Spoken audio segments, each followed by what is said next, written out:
ప్రతి దినము దేవుని సన్నిధిలో దేవా నీ కృపావతితో నన్ను బలపరచము, దినమెల్లా మేము సంతోషించలాగున ఈ వార్తను మాకు దయచేయమని ప్రార్థించి ఒక దినాన్ని ప్రారంభిస్తున్నాం. నేటి దినపు వాగ్దానముగా యెషయా గ్రంథం 43:1 నేను నిన్ను విమోచించి ఉన్నాను, భయపడకము, పేరు పెట్టి నిన్ను పిలిచున్నాను, నీవు నా సొత్తు.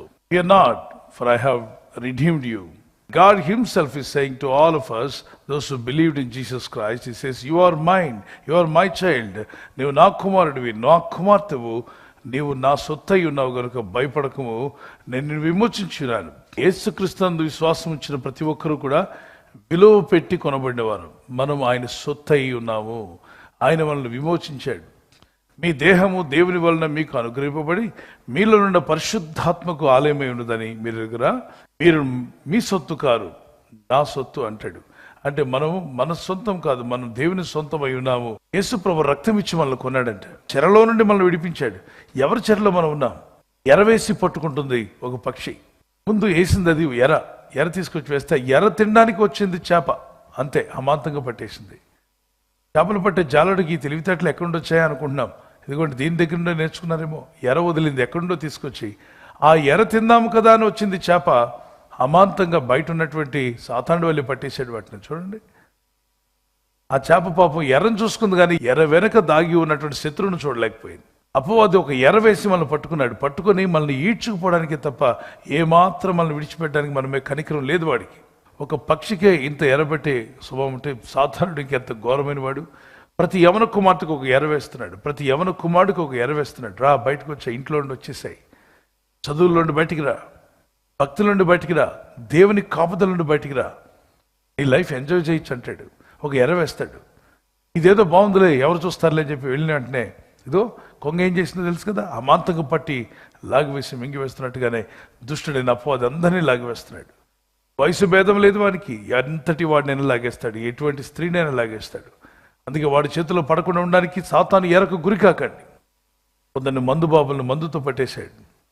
నేత్రాశ, జీవపడమం, శరీరాశ అనేటువంటి వాటిని వేసి కొందరిని సిగరెట్ ద్వారా, కొందరిని ఖైనీ ద్వారా, కొందరి క్లబ్, కొందరి పబ్బు, మరికొందరికి డ్రగ్స్, మరి కొందరికి లోక సంబంధమైన వ్యర్థమైన కోరికలు, వ్యభిచారం, జారత్వము, అపవిత్రత, కామ, క్రోధ, మదమత్సరాలు మనుషులకు చూపించి వాటిని చూపించి వాళ్ళని పట్టేశాడు. పట్టి వాడు నాశనం చేయడానికి, వాడు ఎప్పుడు పట్టుకున్నా నాశనం చేయడానికి మంచి తలంపులను దొంగిలిస్తాడు, మీ మంచి నిర్ణయాలను దొంగిలిస్తాడు, మీకున్న మంచి హృదయాన్ని దొంగిలిస్తాడు, మీ ప్రార్థనా సమయాన్ని దొంగిలిస్తాడు, భక్తిగా ఉండాలి అన్న ఆశను దొంగిలిస్తాడు, నేను మారాలి అన్న కోరికను దొంగిలిస్తాడు, చెడిపోవాలన్న కోరికతో నింపేస్తాడు, పాపం చేయాలన్న ఆశతో నింపేస్తాడు, మంచిని తీసి చెడును పెడతాడు. అక్కడ he will replace with the good and the evil. గుడ్ని తీసేస్తాడు, ఈవిల్తో నింపేస్తాడు. వాడికి తెలుసు ఎప్పుడైతే మంచి చెడైందో దొంగతనం తర్వాత హత్య జరుగుతుంది, ఆత్మీయ హత్య, అనగా మనస్సాక్షి చనిపోతుంది, మనస్సాక్షి వాతవేయబడుతుంది, కఠిన హృదయాలు అయిపోతారు. ఆ తర్వాత నాశనం అంటే సర్వనాశనం, నాతానికి పాతాళ అగ్నిగుండానికి తీసుకెళ్తాడు. అగ్నిగుండంలో ఎన్ని ఆత్మలు పడిపోతున్నాయి, ఒక రోజుకి ఎన్ని ఆత్మలు, వేల ఆత్మలు పోతున్నాయి. ప్రతి నిమిషానికి ఎంతోమంది చనిపోతారు, ప్రతి సెకండ్కి ఎందరో చనిపోతున్నారు, ప్రతి గంటకు ఎందరో చనిపోతున్నారు. ఇలా రాత్రి పడుకొని తెల్లవారు లేవకుండా ఎంతోమంది వెళ్ళిపోయారు. ఈరోజు మనల్ని సజీవులుగా నిలబెట్టాడు దేవుడు, మనల్ని ఆయన రాకడ కొరకు సిద్ధపరుస్తున్నాడు. మరో మాటలు చెప్పాలంటే మన పోకడు వచ్చిన ఆయన రాజ్యం కొరకు మనకు స్థానాన్ని ఏర్పాటు చేశాడు.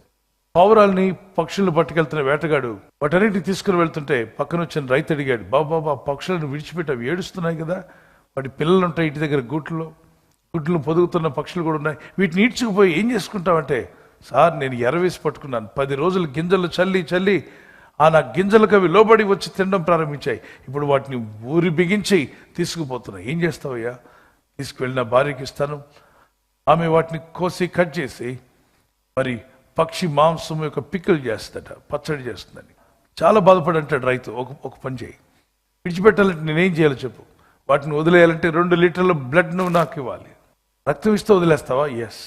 ఇదిగో ఒక పని చేయి, వాటన్నిటిని వదిలేయడానికి నేను రక్తం ఇస్తాను.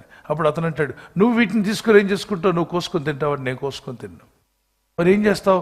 రక్తం ఇస్తున్నావు, మరి నువ్వేం చేస్తావంటే, ఇదిగోండి ఎంత వెలగాలంటే అంత వెల ఇస్తున్నాను, నా పక్షులు నాకు ఇచ్చేసాయి. ఏం చేస్తావు నువ్వు వీటిని? నేనైతే కోసుకొని తింటాను. నువ్వేం చేస్తావంటే నేనేం చేస్తానో చెప్తాను, ముందు వాటిని విడిచిపెట్టమన్నాడు. దాన్ని వెల చెల్లించమంటే వెల చెల్లించాడు. 2 లీటర్ల బ్లడ్ ఇమ్మంటే ఇచ్చాడు. ఆ వలలో ఉన్న పక్షులన్నీ కూడా తీసేసుకున్నాడు. ఆ పక్షులతో చెప్పాడు, నేను మిమ్మల్ని వెలపెట్టి కొన్నాను, నేను నా రక్తం ఇచ్చి మిమ్మల్ని కొన్నాను, అతనిలాగా నేను మిమ్మల్ని కోసుకొని తిన్నాను. ఇప్పుడు ఉచ్చు విప్పగానే పక్షులన్నీ ఆకాశంలోకి స్వతంత్రంగా ఎగురుతూ ఉంటే చూసి ఆనందించాడు, సంతోషించాడు. నేను మిమ్మల్ని విడిచిపెట్టాను. అవన్నీ కూడా అతని చుట్టూ భుజాల మీదకి వచ్చి వాళ్తున్నాయి. Thank you sir, thank you very much, నాకు సాయం చేశారు, మీరు మమ్మల్ని కోసుకొని తినేవాడి చేతులను తప్పించారు. అవి కృతజ్ఞత కలిగి ఉన్నాయి. అతని ఇంటికి వెళ్ళినప్పుడంతా కూడా అతని ఇంటికి అవి వస్తూ ఉన్నాయి, వెళ్తూ ఉన్నాయి. ఈ విధంగా మనం ఆలోచన చేస్తే మనము ఎప్పుడైనా పట్టబడినప్పుడు మనల్ని విడిపించడానికి వచ్చింది ఎవరు తెలుసా? యేసు ప్రభువారే. సాతాను బంధకాల నుండి, కబంధ హస్తాల్లో నుండి, అక్రూరుడైన అపవాది చేతులను విడిపించి పాతాళాన్ని గెడ్చుకుపోతున్న ప్రతి మానవుడిని పరలోకం వైపు త్రిప్పి మనల్ని విడిపించడానికి ఆయన ఖర్చు అయింది. మీకు తెలుసా? ఊరికే విడిపించలేదు. మనల్ని ప్రభు ఆల్రెడీ కొనేశాడు. నేను నా సొత్తు కాదు. I'm not belong to me, I belong to God. ఒక మిషనరీ ట్రైన్లో ప్రయాణం చేస్తుంటే పేకాట ఆడే వాళ్ళు అక్కడ కూర్చున్నారు.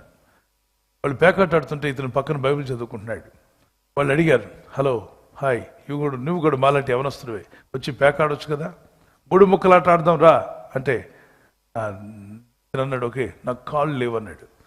ఇక్కడే కదా ఉన్నావు, నా పక్కనే ఉన్నావు, వచ్చి ఆడు అంటే నాకు చేతులు లేవన్నాడు. మరి నీ చేతులు ఎవరివి అంటే ఈ చేతులు నావి కావన్నాడు. వాళ్ళకి సీరియస్ అనిపించింది. ఏంటి కాళ్ళు లేవు, చేతులు లేవంటావు? నీ కాళ్ళు లేవు, నీ కాళ్ళు నీవి కదా? నావి కాదు. చేతులు ఎవరివి? చేతులు కూడా నావి కాదన్నాడు. సరే, మేము పేకాట ఆడుతుంటాను, చూస్తావా? నేను తీసుకొచ్చి ఇక్కడ కూర్చోబెడతాం, మేము చూస్తాను. కళ్ళు నావి కావన్నాడు. కళ్ళు నావి కావు, చేతులు నావి కావు, కాళ్ళు నావి కావన్నాడు. మొట్టమొదటిగా మా జీవితంలో చూస్తున్నాం. కారు నాది కాదంటే నమ్ముతాం, బైక్ నాది కాదంటే నమ్ముతాం, ఈ పెన్ నాది కాదంటే నమ్మగలం. కానీ కళ్ళు నావి కావంటున్నావు, చేతులు నీవి కావంటున్నాడు, కాళ్ళు నీవి కావంటున్నావు. అసలు నువ్వు ఎవరివి? నేను నా వాడిని కాదన్నాడు. మరి ఎవరు వాడివయ్యా నువ్వు? నన్ను రక్షించిన యేసుక్రీస్తు ప్రభు వారి యొక్క సొత్తై ఉన్నాను, నేను ఆయన సొత్తై ఉన్నాను. ఆఫ్ కోర్స్ యేసు ప్రభువుని మా తాత కూడా నమ్మాడు, మా అమ్మ కూడా నమ్మింది, మా తమ్ముడు కూడా నమ్మాడు. కానీ వాళ్ళు ఎప్పుడు ఈ మాట అనలేదే. వాళ్ళకి తెలియదేమో, నేను యేసు సొత్తై ఉన్నాను, యేసు నన్ను వెలపెట్టుకున్నాడు. పేకాట ఆడినంటున్నావు, పోనీ మందు ఇస్తామంటే తాగనంటున్నావు, మాతో పాటు సరదాగా ఉండనంటున్నావు. అది సరదా కాదు, నిజమైన ఆనందం నాకుంది. దీనికంటే బెటర్ ఆనందం నాకు కలిగింది. మీరు పేకాట్లో ఉన్న ఆనందం కన్నా, మీరు తాగే ఆనందం కన్నా గొప్ప ఆనందం, పొంగి పొరలే ఆనందం నా హృదయంలో దేవుడు పెట్టాడు. ఏంటో విషయం చెప్పన్నారు. నేను మీకంటే ఎక్కువ పేకాడేవాడిని, అతను చెప్పాడు. మీకంటే ఎక్కువగా మందు తాగేవాడిని. నా భార్య ప్రతిసారి చెప్తుండేదట, ఒక్కసారి ప్రభుని నమ్ముకోండి, ఒక్కసారి దేవుని సన్నిధికి రమ్మని. హేళన చేసేవాడు. ప్రభు అన్న, వాక్యం అన్న, చర్చ అన్న. ఒక రోజున అతను ఆఫీస్ అసిస్టెంట్ పిలిచాడు, ఒక మీటింగ్ జరుగుతుంది రండి సార్ అని. ఒక ఆ రోజు వర్క్ లేదు కాబట్టి వెళ్ళాడు. వెళ్ళి ఆ మీటింగ్లో పాల్గొన్నాడు. ప్రభు అతన్ని పట్టుకున్నాడు వాక్యంతో. ఇక to cut short the story, అతను రక్షణలోకి వచ్చిన తర్వాత అతను దేవునికి సమర్పించుకున్నాడు. అంతవరకు అన్ని అలవాట్లు ఉండేవి. ప్రభు, ఈ ఘోర పాపని క్షమించు, ఈ ఘోర పాపని మార్చవా, ఈ దురలవాట్లో చిక్కబడినటువంటి నాకు విడుదల ఇవ్వండి. సాతాను కబంధ హస్తాల్లో చిక్కుకుపోయాను, I'm in Satan's clutches, please set me free అని ప్రార్థన చేశాడు. దేవుడు అతను విడిపించాడు. అన్ని అలవాట్లు పోయాయని చెప్పాడు. ఆ తర్వాత నుండి బైబిల్ పట్టుకున్నాను. దేవునికి నా హృదయాన్ని, నా మనసును, నా ఆత్మను, నన్ను విడిపించిన నా దేవునికి నేను సమర్పించుకున్నాను. నన్ను సాతాను చేతుల నుండి, పాతాళ అగ్నిగుండం నుండి తప్పించుటకు తన ప్రాణాన్ని పెట్టిన యేసు ప్రభు వారికి నేను సమర్పించుకున్నాను. ఎందుకో తెలుసా? నా చేతుల పాపం తీసివేయడానికి ఆయన చేతులు మేకులుగా అప్పగించుకున్నాడు. నా కాళ్ళు, నా నడతల పాపం తీసివేయడానికి ఆయన కాళ్ళు మేకులుగా అప్పగించబడ్డాయి. నా హృదయంలో ఉన్న పాపం తీసివేయడానికి హృదయం బళ్ళెంతో పొడవబడింది. దురాలోచనలతో నిండిపోయిన నా మనసు పవిత్రమైన మనసుగా మార్చడానికి పవిత్ర మనసు కలిగినట్టు యేసుప్రభు వారి తల మీద ముళ్ళ కిరీటానికి అప్పగించాడు. నా శాపాన్ని, నా పాపాన్ని భరించిన యేసుప్రభు వారికి నన్ను నేను సమర్పించుకున్నాను. ఇప్పుడు నేను యేసువాడను కానీ నేను లోకస్తుని కాదు. ఇప్పుడు నేను నా వాడను కాదు, నేను యేసువాడను అని చెప్పాడు. ఆ మాట ఎప్పుడైతే వారు విన్నారో అందులో ఒకరు మాత్రం, brother, I just want to follow Jesus, యేసు ప్రభు గురించి నాతో కూడా మాట్లాడు. నా వైఫ్ కూడా చాలాసార్లు చెప్పింది కానీ నేను నమ్మలేదు. మా అమ్మ చెప్పింది నేను నమ్మలేదు. కానీ నీ మాటలు చెప్తున్న నమ్మకం అనిపిస్తుంది. మిగిలిన వారందరూ కూడా ఎగతాళి చేశారు, నీకు కూడా పిచ్చి పెట్టిందని. లేదు, అతని మాటలో నాకు నమ్మకం కలిగిందని. ట్రైన్లో ఒక వ్యక్తి చెప్పి నేను నా సొత్తు కాదు, నేను యేసు సొత్తు అన్నప్పుడు మరొక వ్యక్తి రక్షణలోకి వచ్చాడు. ట్రైన్ దిగేలోగా ఒక మాట చెప్తున్నట్లుగా, ఎప్పుడైతే మనం సమర్పించుకుంటామో మనల్ని చూసిన అనేక ఆత్మల రక్షణలోకి వస్తాయి. మీ పిల్లలు కూడా చెప్పండి, ప్రభా నా పిల్లలు నీవారే, నా ఇల్లు నీదే, నా బండి నీదే, నా ఉద్యోగం నీదే, నా సర్వము నీదే ప్రభా, నీ కృపలో నన్ను కాపాడండి, నీ చిత్తం నాలో జరిగిన కాక. ఎప్పుడైతే మనం దేవుని చేతిలో పెట్టుకుంటామో రెస్పాన్సిబిలిటీ ఆయనకి ఇస్తున్నాం. గుర్తుపెట్టుకోండి, you are giving responsibility to God. అంటే ప్రభువుని నిన్ను బాధ్యతలోకి తీసుకొస్తున్నావు. అది ఇదిగో తాళం చేయిస్తున్నాను, ఈ జాగ్రత్త చూసుకో అన్నప్పుడు ఆ వ్యక్తిని ఏం చేసాం? మనం ఒక బాధ్యతలోకి అతను నెట్టేసాం. ఇప్పుడు అతను రెస్పాన్సిబుల్, తప్పించుకోవడం కావద్దు. అలాగే మన బ్రతుకు తాళం చేయి తీసుకెళ్ళి ఎవరి చేతిలో పెడదాం? యేసయ్య చేతిలో. అప్పుడు ఆయన రెస్పాన్సిబుల్ తీసుకుంటే ఆయన ఇర్రెస్పాన్సిబుల్ పర్సన్ కాదు, ఆయన మోస్ట్ రెస్పాన్సిబుల్ పర్సన్. ఆయన ఒక్కసారి ఆయన చేతికి ఏదైనా ఇవ్వబడిందా మన చేతుల్లో ఉంటే పోవచ్చేమో, కానీ దేవుని చేతిలో ఉన్నది ఎవ్వరు తీసేయలేరు. Shall we pray? Father God, we pray in the name of Jesus. కృపగల మా తండ్రి, we pray that we are not belong to us, Lord. We belong to you, Father God, this morning. నాకు కలిగిన సమస్తం నీ చేతికి అప్పగిస్తున్నాను. మాకు కలిగిన సమస్తం మీ చేతుల్లో పెడుతున్నాం తండ్రి. అయ్యా, మేము మా సొత్తు కాదు ప్రభా, మీ సొత్తు అయి ఉన్నాం. మా కుమారులు మీ సొత్తై, మా కుమార్తెలు మీ సొత్తు అయి ఉన్నారు. మా ఇల్లు మీ సొత్తు అయి ఉన్నదని ఆయన వెలపెట్టి కొన్నావు తండ్రి. రక్తం ఇచ్చి మమ్మల్ని కొన్నావు. అపవాదైన సాతాను చేతుల నుండి మమ్మల్ని విడిపించావు. ఆశ్రమణకు జోగుచున్న మమ్మలను రక్తం ఇచ్చి విలువ పెట్టి మమ్మల్ని కొన్నావు తండ్రి. అయ్యా, మా కొరకు నీ పాదాలను విలువైన పవిత్రమైన నీ పాదాలు మేకులకు అప్పగించావు. నా పాప శిక్ష శాపాన్ని తొలగించడానికి నీ చేతుల్లో మేకులు, నీ తల మీద ముళ్ళ కిరీటం కొట్టబడింది.